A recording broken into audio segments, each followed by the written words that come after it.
It's a mean age. But it is gonna be a beautiful future as long as we don't fuck it up. I'm Brian McWilliams, and this is Mean Age Daydream, where I bring you unfiltered comedy, criticism, philosophy, and politics with a Mean Age Daydream.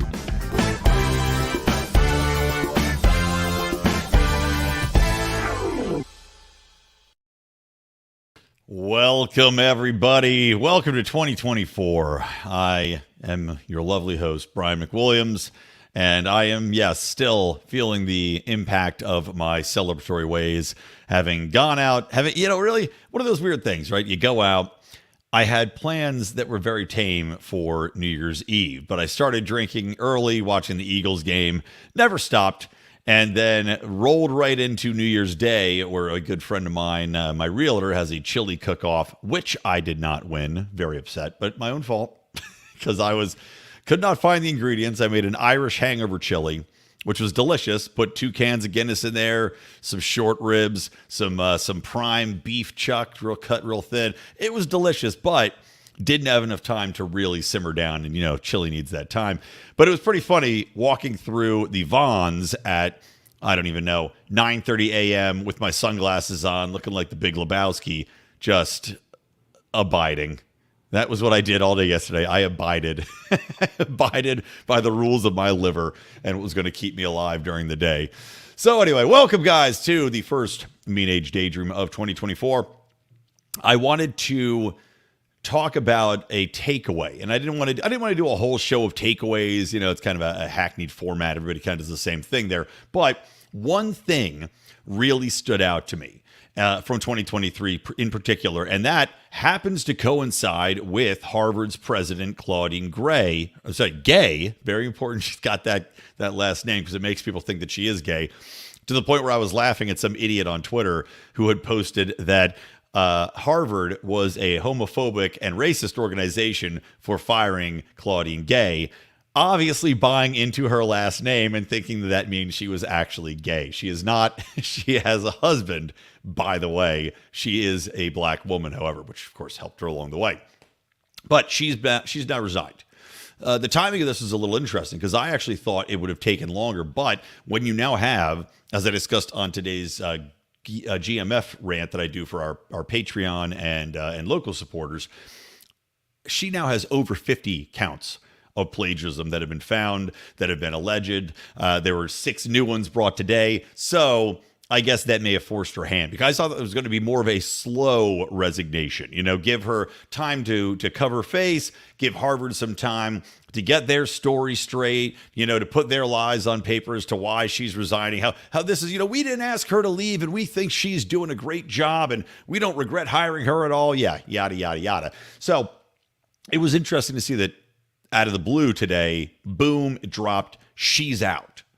But it ties into a broader impact that 2023 had, and that is just the elite universities, the elite centers for education and knowledge and information insofar as how we guide our society. Because so often and for so long, we look to Harvard and Yale and Carnegie Mellon and Brown and Columbia for guidance as a culture, right? They had established themselves, at least, well, their PR teams had, but they had established themselves as, hey, we're going to show the way. The best and the brightest are going to come out of these institutions. They're going to give you real stats, real data, real science, the best opinions, the best academic knowledge, the best, political knowledge, the best societal knowledge. And we saw that absolutely collapse in on itself in such a fantastic way that you would have thought that conspiracy theorists had already been saying that the elite institutions had planted jet fuel on the inside of themselves, and that's what really caused the collapse, instead of the planes that flew into these, which were essentially COVID idiocy, DEI, diversity, equity, inclusion, ESG nonsense, and a culture that has been permitted to foster on college campuses that is so anti-free speech, anti-free inquiry, and frankly, leans into the privileges of the students over those of the adults running the institutions themselves, which then bleeds into concerns that parents have. And it really was put on display here that people's trust in these unbelievably expensive, mind you, institutions has completely eroded. Happy New Year, Facebook watcher or YouTube watcher. The institutions themselves have lost their luster, as I have said in the episode title. I think this goes back to COVID more than anything else, because COVID really put a spotlight on bad information, bad public policy, moronic virtue signaling by institutions. And for example, not attend unless they were vaccinated, boosted to the nines, as more health information and dangers came out about the vaccines and their injuries and myocarditis and all these other issues that cropped up, the blood clots, the potential for Bell's palsy. They still pushed it on a portion of the population that had zero chance of being negatively impacted. And yet they didn't care because science didn't matter, because it was all about sticking that spear in the ground and refusing to move it. So COVID was a huge one. When you look at the influence it has on people, this is real life impact. Parents that had these kids going to these schools can see it. People like us that are reading what Harvard's putting out academically. When you see people coming out of elite institutions, like Carnegie Mellon or any of these high-end medical schools, going on television and just blatantly lying to you, telling you information that now has been provably false, these things are culminating in the back of people's minds. So we lost our trust in those institutions, in the quote-unquote expert class, which these mega colleges, that's what they had purported to be, right? We are the experts. That's who we hired to teach. And don't forget, Harvard hired Lori Lightfoot, Beetlejuice herself, to oversee and teach a course on, governance through, I'm trying to remember the exact name of the course. It was something having to do with her response during COVID, as if Chicago's response was so great, as if she did a great job as mayor. She was shoveled out, kicked out of town, and run out on a rail for being atrocious, not just in their handling of COVID, but her handling of everything in that city. And of course, Chicago being inhabited by morons, then put in a socialist, who I talked about a couple episodes ago, trying to kill off gifted programs. But I digress. Harvard and these other places, I just keep mentioning Harvard because Claudine Gay is so prominently in the news now. But they had said, we are the experts and we create the experts, right? That was the promise. We create the experts, the next generation to come. Well, now we know that they're not creating jack and shit that is trustworthy. You combine that now with the lack of leadership, the very publicly exposed lack of leadership, intelligence, the lack of a vetting process, and a clear preference to bring people in that check the boxes of the DEI agenda. You see it with Claudine Gay. She was brought in specifically because, or I should say approved because, she is a black woman. And Harvard wanted to make sure that everybody knew that Harvard was not racist, that the old guard had been replaced with people that really wanted to have DEI. Great.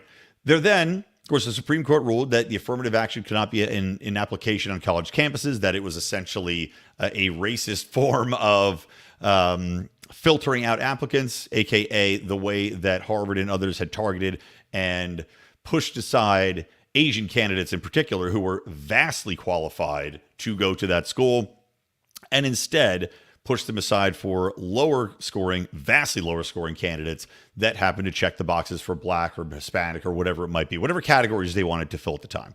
And Harvard notably said, well, we don't agree with this. We're going to keep doing what we're going to do, right? They're finding ways around it. Just like all these other schools, finding ways around it. But they really showcased what they're about. And it clearly was not education. It clearly was not finding the best, fostering the best, or having the best on campus. This, you then pair again to go with Harvard. Harvard ranked, I think it was the actual worst in the entire country on free speech issues. So now, in addition to having a de-emphasis on academic achievement, on truth, and on open dialogue, because Harvard and Claudine Gay notably attacked during the Black Lives Matter movement a Harvard professor who was black himself, who put out information that essentially destroyed the entire narrative that police are somehow going out and shooting black people that are unarmed at a high clip. Like you almost think that it was like the deadliest game, right? I think was that a Mario Van Peebles movie? The Deadliest Game, where they're hunting Mario in the woods because he's the best catch. You would have thought that that was what the police did every single weekend. The research found by this black Harvard professor, who Claudine Gay attacked, by the way, after this and tried to ruin his career before she got made president, that destroyed it. So Harvard could have embraced that. Instead, they turned inward like Miss Gay did. They forced him to alter it. They tried to terminate his career. You had the woke social mobs on campus of students coming after this paper because it dared to present facts that were not convenient. So you've got this entire narrative going on, and you have Harvard and many others. The leadership on display during the public hearings over the Israel-Palestine issue, right, the West Bank and Gaza, you had them be pressured to answer questions in a coherent manner. Now, I won't go down this road too far because I already talked about it, but they dropped the ball. You can defend free speech, but you can't do it now, right? Because you just look like a hypocrite. So all these people look like utter hypocrites. They let their schools that are supposed to be about open and free dialogue and finding the truth, which only comes through discussion. Free markets, free ideas, free discussion. That's how you get to the truth. That's how you get the most beneficial outcome for societies. They made sure, Harvard especially, that there was no free speech. It was one ideologically solid message, and that was woke nonsense all the time. Now, that sends horrible messages, not just in finding what is actually trustworthy and the truth when it comes to science, academic, society, but also, as I mentioned earlier, when you see the protests going on, when you see kids going out there tearing down signs for hostages or fighting other students or doxing people and stalking people, screaming at people that dare to disagree with them, and typically many of these rallies were, of course, pro-Palestine. And it's not even something that I disagree with. Of course, you guys know, having watched this show, where I fall. I am, without a doubt, against the majority of what Israel has done here. I think that the entire thing that's gone on in the past 30 years, 40 years there has not been great. But at the same time, I also don't think that going around chanting and cheering on suicide bombers and people that have attacked and murdered innocents and saying that, yes, and again, I'm not going to say that these kids were distinctly calling for genocide, but there's enough reports about it that I'll say maybe some of them were. That environment has been fostered by these leaders. You have children, and these things, don't forget, they are children. Mentally, the way our culture treats young adults now is so vastly departed from what it used to be. Where if you were 18, you were still young, but you know what? You were probably a man or a woman, right? You were evolved enough. And we now have collapsed in on ourselves with this insular babysitting culture where nobody can do any wrong, which bleeds into what we're talking about here. Nobody can do any wrong. God forbid you get challenged, and God forbid you actually go out and interact with people in the real world to learn that you cannot have one ideological bent, because guess what? Somebody's going to disagree with you at some point. And they might disagree with you so much that it may get violent, that there may be repercussions.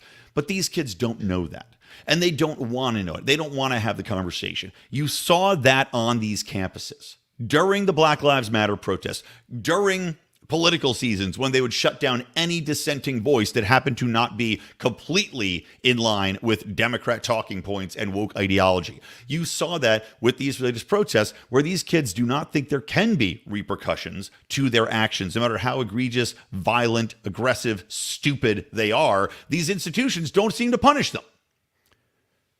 We're looking at it, I mentioned this before, when it comes to the trans issue. You're seeing all of these trans-identified people who are definitely not. We know what the actual stats are, and it's very low, less than 1%. But yet, you have all these people that are out there harassing and trapping, people like Riley Gaines in a classroom when they come to campus. That has been fostered by these elite universities. So they're reaping what they're sowing. No one trusts them. I wouldn't send my kid to a Harvard now. I would honestly be more fearful that kid would come back dumber, more broken, more insufferable, stupider, should they go to a quote-unquote elite university, because we're seeing what's coming in and we're seeing what's coming out.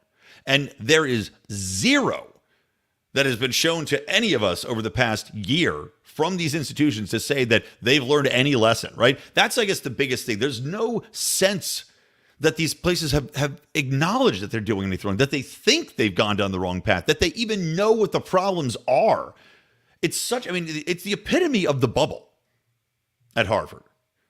I mean, the Harvard Lampoon, I don't even think exists anymore. I mean, someone correct me if I'm wrong. I swear to God, I think it went out of business because it was impermissible to be funny in Harvard anymore. God forbid you make a joke so sharp that it'll pop Harvard's bubble. Just unbelievable.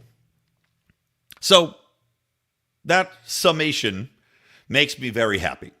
It makes me happy that these institutions have fallen on hard times. And I've read they're going to keep having the money coming in because they are built to fundraise from their base. They're built as conduits for the woke left, for big moneyed interests. Of course, we know that. Whether you're on the right or the left, they still conveniently exist for that purpose. And the institutions where they pump these kids out to, these woke nonsense NGOs, nonprofits, think tanks that are funded through military industrial complex or big green or whatever you want to say, big pharma, those are still going to exist. So there's places that these people will find homes. I mean, Bud Light, for example. Harvard, another Harvard success story, right? The entire thing with Dylan Mulvaney was a Harvard graduate. That's who pushed that through. But you're seeing the crumbling. You're seeing the luster is gone, that these are now exposed as the decaying husks of thought that are no longer to be viewed with any sort of reverence and 100% skepticism. And that's awesome. It's absolutely awesome. Okay, so shorter show, guys. Apologies. Another shorty show. I got to jump on. We're doing our call today with our higher level Mufasa supporters. We had to delay it. So, a couple of things I want to talk about. I brought up Claudine Gay. I love her resignation. It makes me so happy. I didn't read the whole thing, but it is fantastic to see. I wonder if there's going to be any other resignations out there now that you wonder, is it just Claudine Gay who's been plagiarizing blatantly and repetitively? Or is this a dirty secret that academia doesn't want you to know about a lot of people that are probably in these positions? I bet if people did a little diving, I think they might find that a lot of these other people probably have some skeletons in their closet. But anyway, I digress. Moving on to a different topic. Where is the client list for Epstein? I was excited to do the show today. I thought I was going to have topics du jour. I was going to be pulling names out of the hat like rabbits at a magic show. I was going to be fantastic. I was so amped up to be able to read through this list of Epstein's clients and just go off on rant after rant on the number of names that are going to be on there. And yet here I am, sitting here with my dick in my hand, much like the people on Epstein's client list. Well, I guess they wouldn't have it in their hand. There's other people, underage people, that would be hired to take care of that. But why is it not out? What's the delay? I mean, we were promised that it was going to be coming out early January. I guess they didn't say it was going to drop distinctly today. And now you have to wonder, is this going to be like the JFK assassination files, which we were told would be released? And yet, even under Donald Trump's purview, they weren't. They were pulled back. So now I wonder if we're going to see the list. Yeah, Judge ordered, okay, well, has somebody else stepped in? Has there been a movement fought? Is something here stopping this list from coming out? Because they're going to fight tooth and nail. Whoever's on it is going to fight tooth and nail to make sure it's not released. Years later now, we still don't have this thing. So now I'm just getting nervous. I get nervous that we're just going to be stuck here with blue balls, guys, just waiting for this list once again. We'll just have to wait for Ghislaine somehow to get her iPhone hacked. Maybe it'll come out that way. I mean, if we've seen enough naked movie stars, can we just get one list? Somebody, please. I've seen enough movie star boobs for today. Give me the list. All right. And then last thing I want to talk about, we'll pivot to this and then we'll call it a show. I was reading that the World Health Organization has just announced the people that are going to be on its guidance for a lot of these trans issues. Now, this is for, let me scroll up this. The new gender guidelines is what this is. And they have put out this health guidelines, which is exactly what you'd expect, tragically. And so far, at least, the people on it, on the panel that are issuing these guidelines, which is supposed to be a neutral group, right? You should have people that are on the side of gender affirmation. You should have people that are stridently against it. You should have people that have transitioned happily. You should have people that are detransitioned that have, and again, I'm not just saying pull them out of a random lineup anywhere, but I can guarantee you there's going to be people that are well vetted, that have expertise that you can find, that are detransitioning, that have prominent roles and can speak to this issue, to issue gender guidelines. You should at least have some disagreement, right? Some sort of discussion within this, if you're going to be putting out guidelines for the medical community to use when we're talking about changing your gender, which is not something that is subtle or easy to do. And yet, when we look through who is on these panels, well, it is people that are making up WPATH. Hold on one second. So let me read this.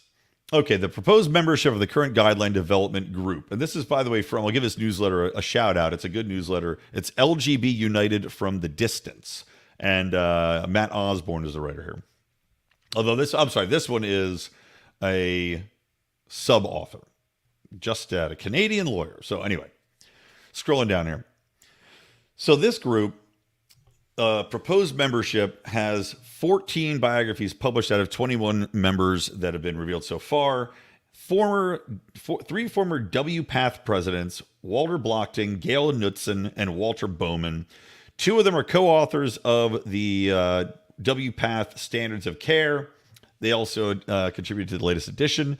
They have contributed research that is all, of course, in favor of gender affirmation. Other members, including Chris McLaughlin, is involved with the Professional Association of Transgender Health South Africa and serves on the WPATH board. Elma DeVries is an executive member of PATH USA, and of course is the co-author of South Africa's gender affirming guidelines. Sanjay Sharma, founding director and CEO of the Association for Transgender Health, also serves on the WPATH board. Another one, these people also, I'm not going to read all of them, but every single one of these people has a clear bias that they are strong advocates for gender affirming care. Now, we live in a time when nations like Denmark, which had been a pioneer for gender affirmation care, mind you, the Denmark study is the one that is often cited, most often cited, and in fact is really the only study that has ever shown that gender affirmation is a good outcome. That study has now come under extreme scrutiny because they're saying even the way it was conducted doesn't make sense. That it had built-in biases with who they followed up with how they turned out, and wasn't really a true snapshot of what was going on. And it's led to countries like Denmark, which had been the leader in this, now saying we're going the other way. You had the UK shutting down the Tavistock Clinic, which had been found to be doing literally no pumping of the brakes, no questioning, no real deep diving into mental issues or other problems that people might have that came in there, and just said, yeah, okay, you're trans, go for it. Every single one of them. That's why it was shut down. In the midst of all this, in the midst of finally coming around to question whether or not simply dosing kids up and trying to tell them they can change their gender and halt their puberty might not be the best idea, instead of saying, let's get people on both sides of the equation here to actually have some sort of dialogue, debate, and come to a conclusion that we think might make the most sense medically from everyone's perspective here, they're just buying into the woke narrative. They're just buying into the most profitable narrative, by the way, for the existing trans industry. They're buying into what trans activists, the most vocal trans activists, want, right? The people that would cancel you for daring to question it. The reason why the Pediatrics Association, the reason why some of these psychologists don't speak up is because of these groups and these activists that will try to get you barred effectively from the medical field should you question gender affirming care. And the World Health Organization decides We're just going to run with that. We're not going to do any due diligence. I mean, this ties into what I was saying with Harvard and with these other high-level elite institutions. Does anybody really have respect for the World Health Organization after COVID? We know that they misled us. We know they lied. One of the former heads of the, it was either the CDC or the WHO, I believe it was the WHO, was on there on record saying masks don't do anything. She said the reason we were telling people to wear masks is just to scare them into staying apart from each other. That was it. That was the entire rationale. She said it at a speech, at a talk. We just want people to be scared. If you see somebody with a mask coming at you, you tend to give them a little bit more space. So they forced us all to wear masks that they knew did nothing for years, giving all sorts of horrible outcomes for children in the developmental process. I mean, it's just one of those things where you go, what's the point of the World Health Organization if nothing they're doing is actually scientific, nothing they're doing is actually going to give us, as I mentioned earlier, real truth? It's just going to be rubber stamping the most profitable, dominant narrative that the people on the left, which unfortunately makes up a lot of the medical community, maybe, tying into wanting to help people, right? Empathy. And look, there's nothing wrong with empathy, guys. I posted a real gay Twitter post on New Year's Eve when I was all hammered, sitting on my couch, thinking about my wife and my life, saying, be kind. Empathy is good, right? We need to be kind. Everybody should be kinder. Find somebody that needs a little help. Find somebody that's lonely and reach out. It's a problem with our society now. We're all insular. We're all on our fucking phones. Get off your phone. Be empathetic.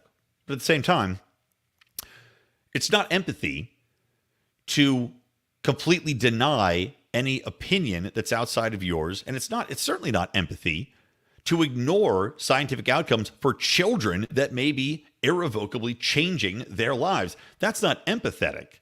That's sadistic, is what it is. To ignore all outcomes and force people into one dogmatic approach, which we are seeing detransitioners come out and speak about how horrible this has made their lives because they were forced down this path by shitty organizations like the World Health Organization that don't question the dogma. Why would anybody want to believe or think that we're getting accurate information from any of these elite organizations when they continuously provide us with proof that they shouldn't be trusted? It's just, it's absolutely astounding. Especially, as I mentioned, especially in an era where half of the Nordic countries in Europe, and also the UK, as I mentioned, are looking at this hard looks into everything that has been built around this entire transgender affirming care, house of cards. And it certainly looks like it's going to fall down. And in the face of that, this is what the WHO does. Put people in here who have clear biases, clear professional, personal, and financial biases for the guidance they're going to put out there. Unbelievable. Yeah. I'm sorry. I'm just seeing right now in this article. It's a long article, but yeah, Finland, Sweden, Denmark, Norway have all abandoned the WPATH standard of care. Unbelievable. Anyway, guys, that's about it for today. Thank you. Sorry, it's a shorter show. I promise next week will be a nice long one. I pledge at least 45 minutes. Hopefully we'll have an Epstein Client list to talk about. As is my luck, I record this Tuesdays so that it's out there, 12 a.m. on Wednesday. With my luck, as soon as this ends, the Epstein list will drop, and I'll have to wait a whole week to talk about it. And then everybody will be bored. Nobody will want to talk about it. And I'll have to sit here sad and lonely, just chuckling to myself, sitting next to my wife in bed, cracking jokes at her. She looks at me and tells me to shut up because she's busy watching Real Housewives of Atlanta. But that's life, man. That's life. All right, guys, from me, Brian McWilliams. Oh, wait, hold on. Rebellion Radio, please subscribe to the podcast. Please hit notify on the YouTube because, as you know, you will not see it because we are shadow banned. So you have to hit notify. We're on Rumble, patreon.com/Lions of Liberty if you want to support the show and get some of our bonus content, or lionsofliberty.locals.com. All right, that's it. Thank you. From me, Brian McWilliams, from the Lions of Liberty Network, and from Mean Age Daydream, keep those electric eyes on me, babe, and keep that 2024 ray gun to my head.